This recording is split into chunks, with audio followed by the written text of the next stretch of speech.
सभी बच्चे को हरे कृष्णा। इससे पहले वाले वीडियो लेक्चर में हम लोग देखे थे अर्ली ह्यूमंस के बारे में। क्लास 6 का सेकंड चैप्टर अर्ली ह्यूमन और अर्ली ह्यूमन 2 के बारे में हम लोग देखे थे कि अर्ली ह्यूमन किस तरीके से रहते थे, वो कैसे दिखते थे, वो खाते कैसे थे, पीते कैसे थे, रहते कहाँ थे, ये सब के बारे में। ये वीडियो लेक्चर बस उसी का पार्ट 2 है। इसमें हम लोग देखेंगे कि important discoveries of neolithic age. यहाँ पे इम्पॉर्टेंट डिस्कवरीज़ इन लोगों का क्या थी। ये न्यूलिथिक एज में जब ये लोग आए, जो अर्ली ह्यूमंस थे, उनका इम्पॉर्टेंट डिस्कवरीज़ क्या क्या, वो क्या क्या इन्वेंट किए और उनके इन्वेंशन से किस तरीके से उनके लाइफ में एक ड्रास्टिक चेंजेस आया और वो कैसे नोमैड से वो सेटल्ड की तरफ गए। इससे पहले, इसके बाद जो हम चैप्टर पढ़ेंगे वो पढ़ेंगे सेटलमेंट के बारे में और द फर्स्ट सिटी। तो द फर्स्ट सिटी कैसे बना वो जानने से पहले हमको यहाँ पर कुछ इम्पॉर्टेंट डिस्कवरीज़ के बारे में जानना बहुत ही ज़्यादा ज़रूरी हो जाएगा। तभी हम लोग समझ पाएंगे, इसको इंटर रिलेट कर पाएंगे कि किस तरीके से वो एक इम्पॉर्टेंट सिटी में पहुँचे। ठीक है, तो बिना देरी किए चलिए शुरू करते हैं। पहला है कि अर्ली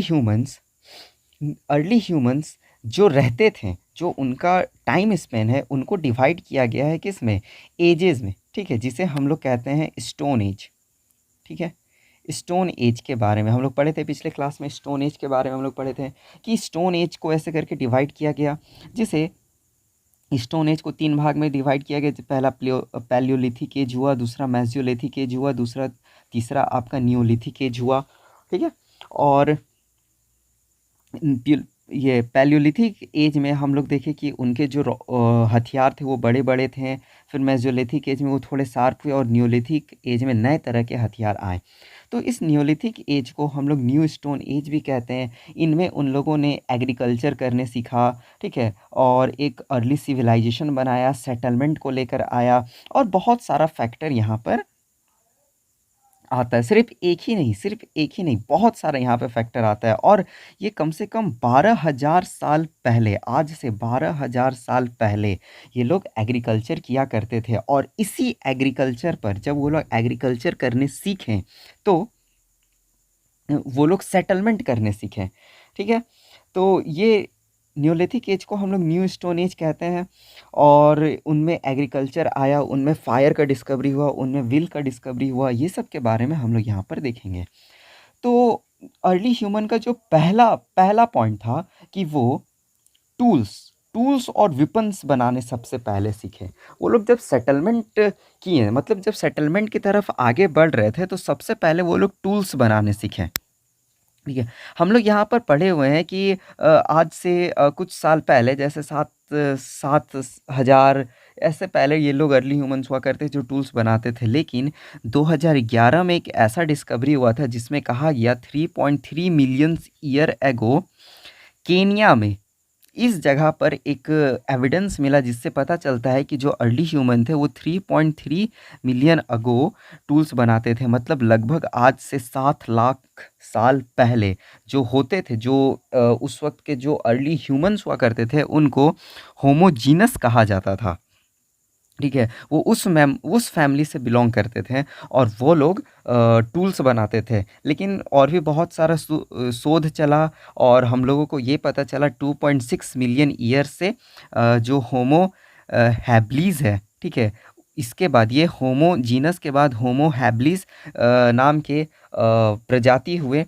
वो लोग फिर टूल्स का यूज़ करते थे। फिर लास्ट हम लोग अर्ली स्टोन एज में, जिसको हम लोग होमो सैपियंस, जिसको फर्स्ट मॉडर्न ह्यूमंस कहा जाता है, होमो सैपनीज, वो आए और वो हंटर गैदरर सोसाइटी में जब रहा करते थे तो वो अपना टूल्स बनाए। टूल्स इनके लिए बहुत ही ज़्यादा इम्पॉर्टेंट था। शिकार करते थे, जानवरों को मारते थे, उनके लिए इनको टूल्स चाहिए होता था। वो एग्रीकल्चर करते हैं तो एग्रीकल्चर के लिए उनको टूल्स चाहिए होता था। खुद को प्रोटेक्ट करने के लिए उनके पास हथियार चाहिए होता था। तो हथियार उनके जीवन को बहुत ही अलग तरीके से बदला। और जैसे ही हथियार आया तो आप देख सकते हैं कि ये सब कुछ यहाँ पे आपको दिख रहा है, ये सब उनका हथियार था, ये पहला हथियार। ये लोग पहले हाथ में पकड़ते थे, यहाँ से पहले हाथ में पकड़ते थे, फिर वो कुछ माइक्रोलिथ्स बनाने लगे, ये सब कुछ छोटे छोटे टूल्स बनाने लगे, फिर ऐसा टूल्स बना, फिर ये आपका न्यू स्टोन एज का टूल्स है, ठीक है, न्योलिथिक एज का टूल्स है, बहुत ही शार्प टूल्स बनने लगा। और ये फिर देखिए ये पत्थर का टूल्स बना हुआ है, ये कितना पतला पतला टूल्स है। ये सब टूल्स वो लोग बनाते थे जो इनके लाइफ को बदला। फिर अर्ली ह्यूमन जब टूल्स बनाने सीखे और धीरे धीरे, ये तो कंफर्म नहीं पता कि वो किस तरीके से एग्रीकल्चर करने सीखे, कंफर्मली ये नहीं पता, बट ऐसा पता है कि वो किसी फल को खा के बीज फेंके और वहाँ से फिर एक नया पौधा निकल गया और फिर वो फल देने लगा। ये चीज़ वो लोग सीखे, तो यहाँ पे वो लोग सीखे एग्रीकल्चर करने सीखे। फर्स्ट वो लोग एग्रीकल्चर करने सीखे, और एग्रीकल्चर कैसे उनको लाइफ को चेंज किया। देखिए जब वो लोग एग्रीकल्चर करने सीखे, ये यहाँ पर देखिए वो एग्रीकल्चर कर रहे हैं, अगर वो एग्रीकल्चर कर रहे हैं तो अगर वो उस जगह को अगर वो छोड़कर चले जाएं तो यहाँ पे जो फल उगेगा वो लोग उसको खा नहीं पाएंगे। अगर वो छोड़ के चले गए तो ज़रूरी है कि वो यहाँ पे रुके, इसके फल को खाने के लिए इस जगह पर रुके रहें। यहाँ पर अगर वो एग्रीकल्चर कर रहे हैं तो यहाँ पे वो रुके, और जो दूसरे एनिमल्स हो गए, जो दूसरे जंगली जानवर हो गए, वो इनके पेड़ों को खा जाएंगे, इसको बर्बाद कर देंगे, तो इनको फिर फल मिलेगा नहीं, तो फिर वो उसको प्रोटेक्ट करने लगे। तो आप देखिए कि वो पहले जानवरों को मार के खाया करते थे, लेकिन अब यहाँ पर ये सेटलमेंट कर रहे हैं। वो क्यों? क्योंकि एग्रीकल्चर वो कर रहे हैं, और एग्रीकल्चर वो कैसे कर रहे हैं? टूल्स से कर रहे हैं। जो वो लोग हथियार बनाए थे अलग अलग तरीके का, इस तरीके का हथियार, ऐसा हथियार, ये सब जो ये लोग हथियार बनाए थे, इस हथियार से वो लोग फिर एग्रीकल्चर करना सीखे, मिट्टी को कोड़ना और उस पे फसल बोना, ये सब करना वो सीखे। ठीक है, और वो एनिमल्स का यूज़ करते हैं, एनिमल्स को मारने के लिए टूल्स का यूज़ किया करते थे। फिर फिर वो लोग क्रॉप्स को उपजाने के लिए टूल्स का यूज़ किया करते हैं। तो बेसिकली जो जब वो लोग एग्रीकल्चर करना सीखें तो वो वन स्टेप टुवर्ड सेटलमेंट की तरफ पहुँचे, क्योंकि एग्रीकल्चर कर रहे हैं, उनको प्रोटेक्ट करने के लिए उनको उस जगह पे रहना ही है, उनके फल को यूज़ करने के लिए, इनके जो फ्रूट्स होंगे, जो भी इनके दाना वगैरह होंगे, उनको यूज़ करने के लिए इनको इस जगह पर रहना ही है। और ये लोग जो पहला ग्रो किए थे वो किए थे विट एंड बार्ली, ये दो चीज़ वो लोग यहाँ पर पहला उपजाए थे। ठीक है, फिर नेक्स्ट इन्वेंशन जो अर्ली ह्यूमन का था वो था इन्वेंशन ऑफ व्हील, चक्कों का खोज। ये जो चक्का आपको दिख रहा है ना, इस चक्का का खोज करना। और जब ये व्हील का इन्वेंट किए तो इनका लाइफ और भी चेंज हो गया, एकदम बदल ही गया। बहुत ही इंपॉर्टेंट चेंज था ये, व्हील का इन्वेंशन होना बहुत ही इंपॉर्टेंट इन्वेंशन था ये। एग्जैक्ट तो नहीं पता कि वो किस तरीके से व्हील का इन्वेंशन किए, लेकिन कहा जाता है कि वो कुछ लकड़ी को देखे, और लकड़ी जब नीचे गिरा वो गोल गोल गोल गोल ऐसे नीचे ढुलकने लगा, तो उनको आइडिया आया कि हम लोग ऐसे व्हील कर सकते हैं। और ये टूल्स से व्हील, व्हील से फायर, ये जो हुआ ये कुछ 1 2 3 साल का गैप नहीं था, ये करीब हजारों साल का गैप था। वो धीरे धीरे इनको सीखे, इनका माइंड जैसे जैसे डेवलप करते गया वैसे वैसे वो लोग सीखे। तो इन्वेंशन ऑफ व्हील जो था इनके प्रोग्रेस की तरफ एक बहुत ही इम्पॉर्टेंट स्टेप था। वो वो व्हील से, ठीक है, वो एक जगह से दूसरे जगह व्हील आया, व्हील से वो लोग गाड़ी बनाए। ठीक है, इस तरीके से व्हील हुआ, व्हील से फिर वो लोग इस तरीके से गाड़ी बनाए, और यहाँ पे किसी जानवर को बांध कर वो यहाँ पे खड़े होकर वो आसानी से दूर दूर तक जा सकते थे, मतलब इधर उधर वो लोग आ जा सकते थे। ठीक है, साथ ही जो सामान, मतलब बहुत सारा सामान को इस पे लाद कर एक जगह से दूसरे जगह ले जा सकते थे। मतलब अब वो व्हील के आने की वजह से जो वो लोग क्रॉप प्रोडक्शन करते थे, और जो सरप्लस क्रॉप होता था, मतलब जो ज़्यादा क्रॉप होता था, उसका वो लोग क्या कर सकते थे? ट्रेड कर सकते थे। मतलब एक जगह से ले जाकर, एक सेटलमेंट से लेकर दूसरे सेटलमेंट में वो जाके अपने क्रॉप को बेच भी सकते थे। ठीक है, साथ ही व्हील जो है वो उनको पोट्री बनाने में, जो घड़ा होता है वो घड़ा बनाने में उनका हेल्प करता था। पहले वीडियो में हम इस बात को जिक्र किए थे कि वो किस तरीके से व्हील का यूज़ करके वो घड़ा को बनाते थे। ठीक है? तो क्या-क्या काम करता था व्हील उनका? पहला उनको एक जगह से दूसरी जगह लाने लाने ले जाने में मदद करता था, फिर सामानों को कैरी करने में मदद करता था और उनका घड़ा बनाने में मदद करता था और घड़ा से वो लोग क्या करते थे, जो भी एग्रीकल्चरल प्रोडक्ट होता था उसको उस घड़े में स्टोर करके रखा करते थे। नेक्स्ट नेक्स्ट जो आपका इम्पोर्टेंट डिस्कवरी था वो था डिस्कवरी ऑफ फायर, यानी डिस्कवरी ऑफ फायर उनका मतलब लाइफ चेंजिंग था। ये जो डिस्कवरी ऑफ फायर था ना, बहुत ही लाइफ चेंज कर दिया। पहले वो लोग जो मीट खाया करते थे वो कच्चा खाया करते थे, लेकिन एक कहानी ऐसा हुआ और ये भी एक आता है कि उनको कैसे पता चला कि ये आग को जला सकते हैं। शुरू में इनको नहीं पता था कि आग को जलाया जा सकता है, ये कोई नेचुरली फॉरेस्ट फायर वगैरह हुआ तो उससे ये लोग आग को जलाते थे। बट वो लोग आग को जलाने धीरे-धीरे सीखे। उन वो लोग क्या किए, जब वो लोग पत्थर से कोई कोई टूल्स बना रहे थे, तभी वो 2 पत्थर आपस में टकराया और टकरा के उसमें से चिंगारी निकला और वो चिंगारी बगल में रखे एक सूखे घास पर गिरा और वो घास जलने लगा। जब वो जलने लगा तो वो लोग काफ़ी उससे डरते थे। उनको लगता था ये क्या, ये लगता है हम लोगों को मार देगा। वो उससे पहले दूर भागते थे, आग को कंट्रोल नहीं कर पाते थे। और नेचुरली जब आग लगता था किसी फॉरेस्ट फायर के वजह से या बिजली कड़कने के वजह से आग लगता था, तो उनका खेत तबाह हो जाता था, उनका घर जल जाता था, इनके जो प्रिय लोग होते थे वो उसमें जल जाते थे। तो ऐसा बहुत कुछ इनके साथ होता था, ठीक है? तो ये लोग पहले आग से डरते थे, लेकिन धीरे-धीरे ये लोग कंट्रोल करना सीखे कि आग को कैसे, फायर को कैसे कंट्रोल किया जाए।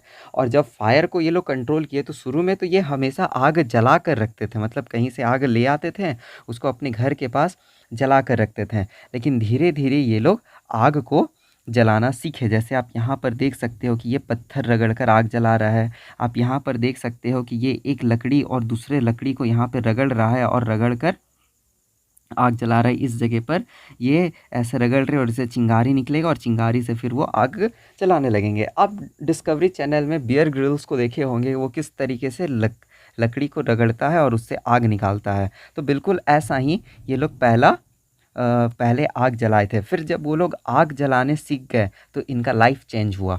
किस तरीके से? पहले ये जो खाना खाते थे वो पका हुआ खाना खाते थे। पका हुआ खाना खाने के पीछे भी इनका एक स्टोरी है कि आग बढ़ रहा था, नेचुरली आग लगा और वो बढ़ रहा था और उसमें कोई एक जानवर गिर गया, ठीक है? कुछ उसमें थे बदमाश टाइप के, ऐसे ही बदमाश टाइप के जो बहुत ही चंचल होते हैं, वो धीरे-धीरे गए और उस जो जानवर उस आग में गिरा उसको खींच लिया और खींच के उसको खाने लगे। वो बोले वाह!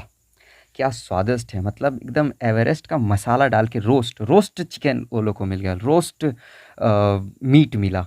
तो बोला वाओ! दैट्स नाइस, बहुत ही अच्छा लग रहा है, यहाँ पे बहुत ही बढ़िया लग रहा है। मतलब एकदम उँगली चाट-चाट के खाने लगे और साथ ही बगल वाले को भी खिलाए, बोलते वाह, वाह, वाह! बहुत बढ़िया, क्या क्या स्वाद है खाने का। वो बिल्कुल ऐसा ही खाने लगे। फिर वो लोग देखे कि अच्छा ये जो आग है, इस आग में जब हम किसी जानवर को डालते हैं और थोड़ी देर रखने के बाद खाते हैं तो उसका स्वाद बदल जाता है। तो ये लोग खाना को पकाकर खाने लगे। दूसरा, ये आग से जितने भी जंगली जानवर हुआ करते थे वो डरते थे। तो आग जो फायर से वो लोग प्रोटेक्शन का काम करते थे, अपने आप को प्रोटेक्ट किया करते थे। जब भी कोई जंगली जानवर इन पर अटैक करता था तो वो आग लेकर उनके पीछे जाया करते थे, जिसके वजह से वो जो जंगली जानवर है उसे डर कर भाग जाते थे। तो आग पहला पॉइंट कि आग इन लोगों को खाना पकाने में मदद किया, ठीक है? फिर दूसरा पॉइंट हम देखते हैं कि दूसरा पॉइंट जो आग है वो उन इन लोगों को प्रोटेक्शन करने में मदद किया। तीसरा पॉइंट हम देखते हैं कि आग आने के वजह से जब ये लोग घड़ा वगैरह बनाते थे, पोट्री वगैरह जो भी बनाते थे, उसको पकाने से वो काफ़ी मजबूत होने लगा। वो इसका भी यूज़ करते थे। तो अर्ली ह्यूमंस का ये था डिस्कवरी ऑफ फायर और किस तरीके से इनके लाइफ को चेंज किया। इसके बाद वाले चैप्टर में जब हम फर्स्ट सिटीज़ पढ़ेंगे तो फिर हम लोग देखेंगे, हम लोग ये इसी पॉइंट से शुरू करेंगे कि किस तरीके से व्हील, ठीक है, जो चक्का है, व्हील जो है वो उनको ट्रांसपोर्टेशन में मदद किया। दूसरा, आग जो है वो पोट्री को मजबूत करने में, स्टोर हाउस बनाने में, ये सब में मदद किया, ठीक है? और फिर जो उनका टूल्स है वो टूल्स आगे की ओर बढ़ा। डिस्कवरी ऑफ फायर के बाद उस नियोलिथिक एज के साथ साथ ही हम लोग जो पिछले लेक्चर में पढ़े थे कि कैलियोलिथिक एज आ गया था, मतलब वो लोग मेटल्स का, कॉपर का यूज़ करने लगे थे। जब कॉपर का यूज़ किए तो उनका टूल्स और भी एडवांस हुआ, और एडवांस होने के साथ वो फुल्ली सेटलमेंट हो गए। सेटलमेंट को अपना लिया, मतलब एक जगह पे रुक कर वहीं पर रहने लगे, और एक फैमिली, दो फैमिली, तीन फैमिली, चार फैमिली, इस तरीके से बहुत सारा फैमिली एक ही जगह पर रहने लगा, और ये सभी मिलकर एक विलेज बनाए।